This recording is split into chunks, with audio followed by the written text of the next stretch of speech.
Di awal film, kita melihat aktor utama dalam film ini, dia bernama Arthur Bishop, yang diperankan oleh Jason Statham. Dia terlihat sedang santuy di kapal pesiarnya, menikmati liburannya di Brazil. Kemudian, dia pergi menuju sebuah kafe. Saat sedang duduk, tiba-tiba seorang wanita cantik mendekatinya. Terungkap, Arthur telah 5 bulan bersembunyi di negara ini. Wanita ini diutus oleh bosnya untuk meminta Arthur membunuh 3 orang target mereka, dan dibuat tampak seperti kecelakaan sesuai keahlian yang dimiliki Arthur. Jika dia tidak bersedia, maka bosnya akan membocorkan identitasnya kepada pemerintah dan musuhnya, karena dia telah menyembunyikan kematiannya dalam sebuah ledakan. Tak terima dengan ancaman mereka, ini yang selanjutnya terjadi.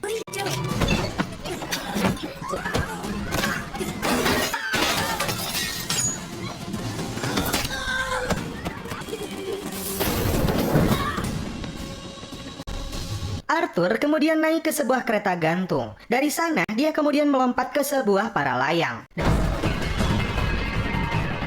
Dan inilah film Mechanic Resurrection. Arthur kemudian kembali menuju kapal pesiarnya. Dan dari kejauhan, dia melihat seseorang yang mencoba masuk ke dalam kapalnya. Dan ini yang dilakukannya.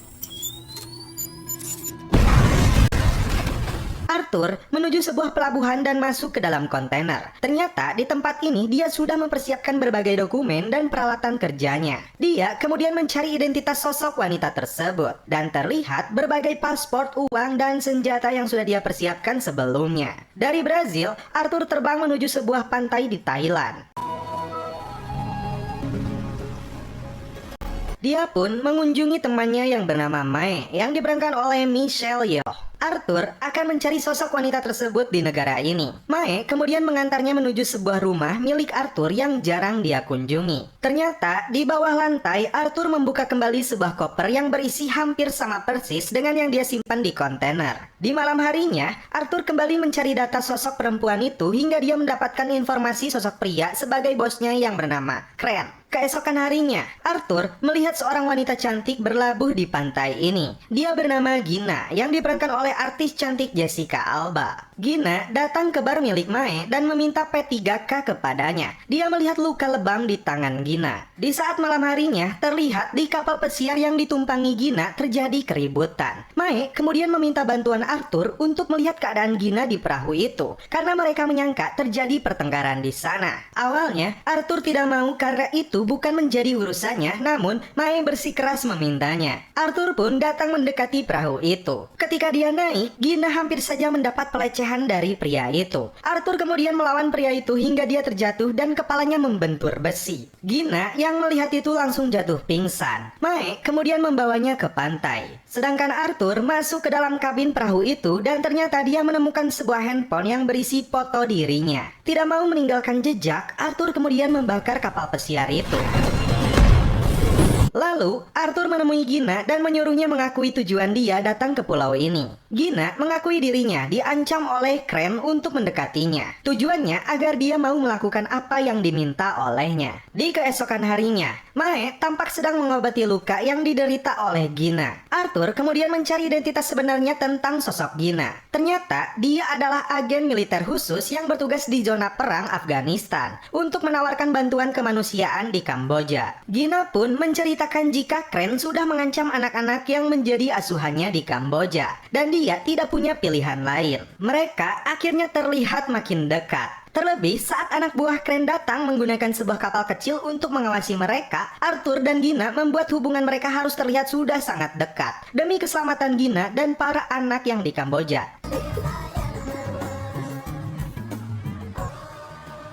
Di malam harinya, terungkap ketika masih bocah, Arthur dan Crane adalah korban dari penculikan para gangster untuk dijadikan tentara anak-anak. Saat itu, untungnya Arthur berhasil kabur tapi tidak bagi Crane. Karena terharu mendengar kisahnya, Gina langsung memeluk Arthur dan celepot. Singkat cerita, 2 kapal perahu yang berisi anak buah Crane yang menyamar menjadi polisi datang ke pulau ini. Dan terjadilah pertempuran di sana.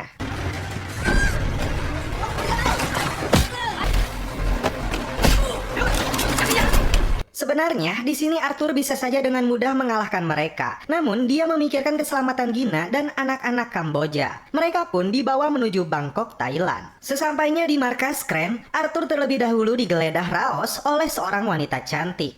Saat dia duduk di kursi, ternyata sebuah bom sudah dipasang di sana. Kren kemudian datang, dan Arthur hanya bisa menerima perintahnya. Dia ditugaskan membunuh 3 orang. Sebuah foto ditunjukkan kepadanya. Yang pertama adalah Creel. Dia dikenal sebagai pembunuh massal dan panglima perang sekaligus pedagang senjata terbesar di Afrika. Sekarang dia berada di penjara Kedai Malaysia. Arthur pun disuruh untuk menelan alat penyadap agar Kren bisa mengetahui keberadaannya. Gina terlihat dibawa menuju sebuah kapal besar di lautan lepas. Lalu, scene berpindah ke Penang, Malaysia. Arthur membuat perencanaan terlebih dahulu sebelum masuk ke penjara ini. Dan penjara ini berada 70 mil di tengah laut dan berada di atas tebing tinggi berikut kawanan hiu yang siap menerkam. Jenderal tersebut bahkan selalu dikelilingi para prajuritnya yang setia. Arthur akan menyamar menjadi seorang buronan kelas kakap yang bernama Martin Basman yang sedang dicari oleh pihak kerajaan Malaysia. Arthur pun membeli sesuatu yang dia kemas seperti permen karet. Kemudian sebuah rokok yang di dalamnya diisi alat GPS hingga mentato wajahnya dan membuat paspor palsu menyerupai wajah buronan itu. Setelah semuanya oke, Arthur datang ke sebuah pasar dan mengganggu petugas polisi di sana hingga dirinya ditangkap. Dia dan tahanan lainnya kemudian dibawa ke penjara yang dimana misi Arthur akan dilakukan. Arthur harus membuat kematian jenderal seperti sebuah kecelakaan agar dirinya dijemput dari sana. Di sana, Arthur melihat langsung Creel yang dijaga oleh para anak buahnya. Dan faktanya, banyak orang juga yang menginginkan kematian Creel, termasuk mantan anak buahnya sendiri. Saat Creel sedang melakukan olahraga angkat barbel, mantan anak buahnya itu hampir saja membunuhnya. Untungnya, Arthur datang dan menyelamatkannya. Very good, ma. Karena hal itu, Creel mulai menyukai Arthur. Saat berada dalam sel, Arthur dipanggil kembali oleh Creel untuk menawarinya pekerjaan. Tiba-tiba, ini yang dilakukan oleh Arthur.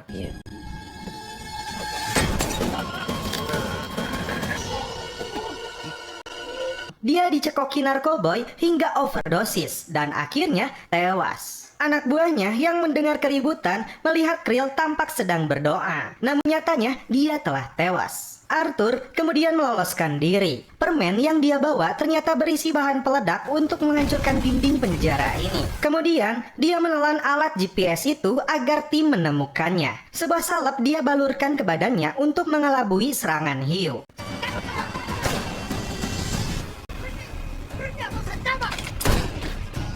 Setelah melompat, dia tiba-tiba berada di perahu penyelamat. Misi pertamanya selesai. Arthur kemudian menelepon Kren dan melihat keadaan Gina. Target selanjutnya yaitu bernama Adrian yang berada di Sydney, Australia. Arthur mempunyai waktu selama 36 jam. Ternyata Gina menggunakan sebuah jam tangan yang sangat bernilai dan Kren mengetahui jam tersebut milik ayahnya. Dan Arthur tidak pernah melepaskan jam tersebut. Dan Adrian yang menjadi target selanjutnya adalah seorang miliarder yang bergerak di bidang pertambangan dan mineral. Namun awal mulanya orang tahu dia mendapat uang dari penjualan manusia, khususnya PSK di bawah umur. Dia juga mempunyai sebuah kolam renang cantilever yang berbentuk sangat unik. Every door is made of 6-inch nickel chromium. It's a fortress in the sky. Arthur pun menyamar menjadi seorang buyer untuk perkantoran dekat lokasi targetnya. Padahal dia ingin memfoto kunci ruangan itu. Arthur kemudian meracik berbagai bahan kimia yang bisa meretakkan kaca. Selanjutnya, dia kembali ke kantor itu dan kali ini dia menyamar menjadi seorang teknisi. Kita lihat aksinya, guys.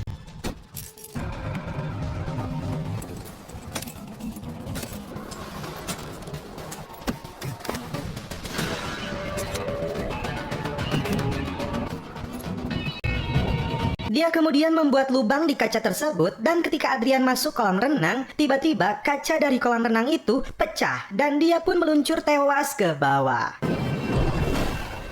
Misi kedua Arthur dinyatakan berhasil dan Kren cukup senang mendengar hal ini. Saat akan melakukan video call dengan Arthur, Gina dengan sengaja menggeser sedikit kameranya. Arthur disuruh Gina melihat lebih dekat namun karena hal itu anak buah Kren menamparnya. Arthur kemudian mencari tahu keberadaan Gina melalui nomor perahu yang dia lihat. Menaiki helikopter, Arthur mencoba mencari kapal pesiar yang membawa Gina. Setelah Setelah menemukannya, dia pun naik, kemudian melumpuhkan beberapa pengawal di sana. Dan sekarang kita lihat aksinya, guys.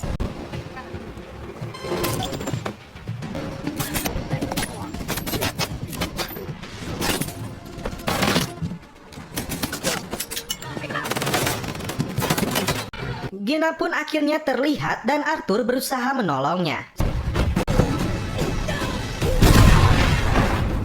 Sialnya, karena kalah jumlah, anak buah keren yang lain berhasil melumpuhkannya.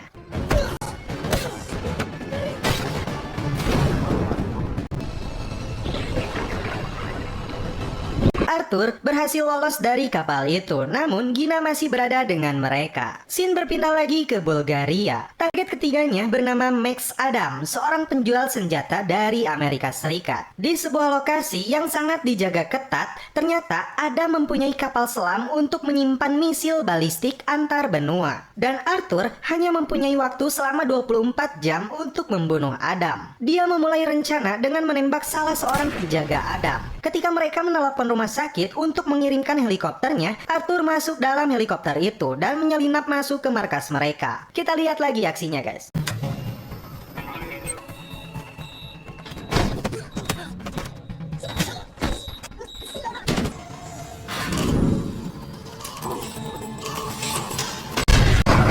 Max Adam yang ketakutan telah disusupi seorang pembunuh profesional kemudian masuk menuju ruang bunkernya. Tak diduga, Arthur yang cerdas telah berada di dalam sana. Lalu terungkap ketiga target yang harus dibunuh oleh Arthur adalah saingan bisnis Crane. Kali ini Arthur tidak membunuh Adam. Mereka melakukan kesepakatan untuk balik menjebak Crane. Adam akan dinyatakan tewas dalam sebuah kecelakaan dan ledakan di area kapal selamnya.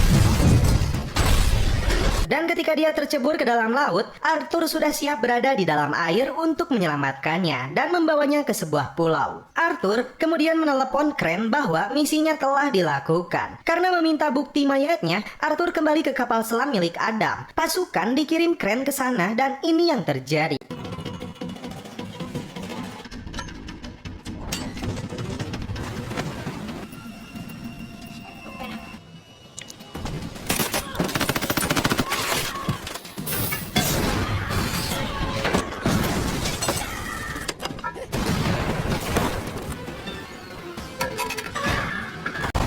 Arthur berhasil menghabisi mereka semua. Dia pun langsung menyelam menuju posisi Crane dan Gina berada. Saat muncul ke permukaan, inilah aksi seorang Arthur.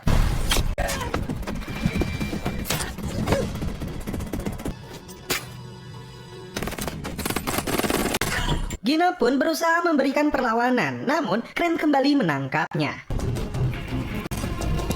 Arthur kembali menunjukkan kemampuannya.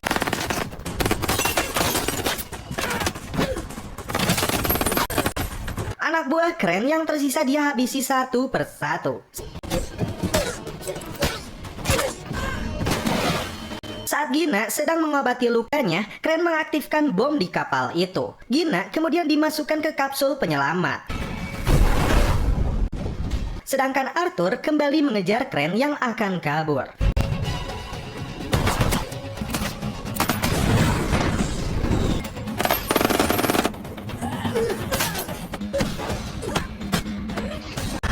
Waktu pun semakin menipis. Crane hampir saja berhasil dilumpuhkan. Namun dia kembali memberikan perlawanan. Hingga Crane yang telah terlilit rantai dan Arthur berusaha menyelamatkan diri. Kapal itu pun meledak. Gina berhasil selamat. Max Adam pun terlihat di sana, namun di manakah Arthur? Gina pun kembali ke Kamboja dan mengajar anak-anak lagi. Tiba-tiba Arthur muncul di sana. Ternyata Arthur berlindung di sebuah jangkar saat ledakan itu terjadi. Sneaky bastard. Bang. Dan film pun berakhir.